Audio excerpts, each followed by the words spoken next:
الہ الا اللہ محمد رسول اللہ صلی اللہ تعالی علیہ وآلہ وصحابہ وبارک وسلم آمنت باللہ وملائکتہ وکتبہ ورسلہ والیوم الآخر۔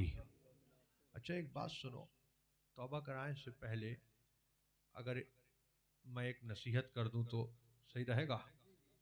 ایک بہت اچھا واقعہ ہے، نصیحت آموز، انشاءاللہ آپ لوگوں کے بہت کام آئے گا۔ آپ میں سے کتنے لوگ بزنس کرتے ہیں، تجارت؟ کوئی ایسا ہے جو تجارت کرتا ہے؟ کرتے ہیں، ماشاءاللہ ماشاءاللہ۔ اصل میں لوگ شرماتے ہیں ہاتھ اٹھانے۔ تو دیکھو ایک نصیحت ہے بہت اچھی، وہ میں بیان کرتا ہوں، آپ حضرات توجہ سے سنیں اور اس پر عمل کریں۔ ایک تاجر تھا، تاجر یعنی بزنس مین، کاروباری، اور وہ کیا ہوا، کوئی دقت ہے؟ اور وہ جو تاجر تھا وہ بڑی محنت کرتا تھا اپنی تجارت میں، لیکن برکت نہیں ہوتی تھی۔ تو اس کو ایک بار کسی نے بتایا کہ ایک بزرگ ہیں جو بیٹھے رہتے ہیں اور اللہ کے ذکر میں مشغول رہتے ہیں، ان کی آنکھیں بند رہتی ہیں اور لب پر ذکر اللہ جاری رہتا ہے، تو تم جاؤ ان سے جا کر دعا کراؤ، تو مجھے یقین ہے کہ تمہاری تجارت میں برکت ہو جائے گی۔ وہ ان بزرگ کے پاس گیا اور ان سے جا کر اس نے عرض کیا کہ حضور میں اپنی تجارت میں، بزنس میں، کاروبار میں بڑی محنت کرتا ہوں، ایڑی چوٹی کا زور میں نے لگا دیا مگر برکت نہیں ہوتی ہے۔ تو ان بزرگ نے جو ذکر اللہ میں مشغول تھے، انہوں نے آنکھیں کھولی اور ایک جملہ فرمایا بیٹا پورا تولہ کرو۔ کیا فرمایا؟ پورا تولہ کرو۔ اب وہ سمجھ گیا کہ یہ یقیناً اللہ تعالیٰ کے مقبول بندے ہیں، کیونکہ میں نے انہیں یہ نہیں بتایا تھا کہ میں پورا نہیں تولتا۔ خود ہی سمجھ گئے اور خود ہی نصیحت کر دی، تو اس کے دل پر اس کا اثر ہوا اور کہنے لگا کہ اب سے میں پورا تولوں گا، اور اپنے کام میں لگ گیا۔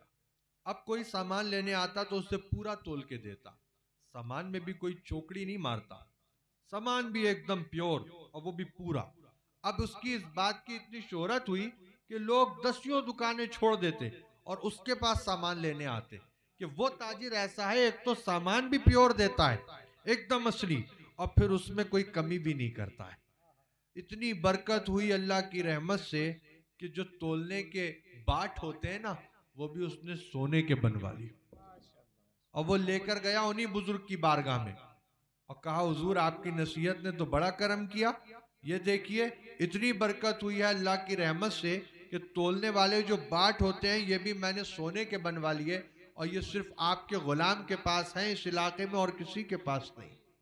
اب بزرگ ذکر اللہ میں مشغول تھے، لب پر اللہ اللہ کی صدائیں جاری تھیں۔ جب اس کی یہ بات سنی تو آنکھیں کھولی اور ایک جملہ فرمایا اس کو ندی میں پھینکاؤ۔ کیا فرمایا؟ اس کو ندی میں پھینکاؤ۔ اب وہ سونے کے تھے مگر وہ جانتا تھا کہ ملے انہی کی دعا سے، انہی کی نصیحت سے ملے ہیں۔ اس نے دل پر پتھر رکھے، ندی کے کنارے گیا اور آنکھ بند کر کے پھینک دیا اور واپس آ کر اپنے کام پر لگ گیا۔ اللہ تعالیٰ کی شان و قدرت، ایک قافلہ ندی کے کنارے سے گزرا جو اسی کے پاس سامان لینے آ رہا تھا، ان کے پیروں میں کچھ آیا، اٹھا کے دیکھا تو سونے کے باٹ۔ آپس میں کہا یہ سونے کے باٹ، یہ سرمایہ یہاں؟ آپس میں مشورہ ہوا اس علاقے میں ایک تاجر وہی ہے جس سے ہم سامان لیتے ہیں اور اس کے پاس یہ سرمایہ ہے، یہ یہاں کیسے آ گیا؟ چلو بہت اچھا آدمی ہے، دے۔ اب جب یہ لوگ اس کے پاس وہ لے کر آئے سونے کے باٹ، کہا یہ تمہارے ہیں؟ کہا ہاں میرے ہیں۔ کہا ندی کے کنارے کیسے پہنچے؟ کہا وہ میں تمہیں بعد میں بتاؤں گا، تم بیٹھو میں یہ لے کر جاتا ہوں اور ابھی آتا ہوں۔ گیا ان بزرگ کے پاس اور کہا حضور کوئی بات کہلوا لیجئے، کیسی ہی قسم لے لیجئے، آپ نے فرمایا تھا کہ ان کو لے جا کر ندی میں پھینک آؤ، میرا دل نہیں تھا لیکن آپ کی بات کی میں نے تکمیل کی اور میں جا کر اس کو پھینک آیا۔ ندی کے کنارے سے ایک قافلہ گزر رہا تھا،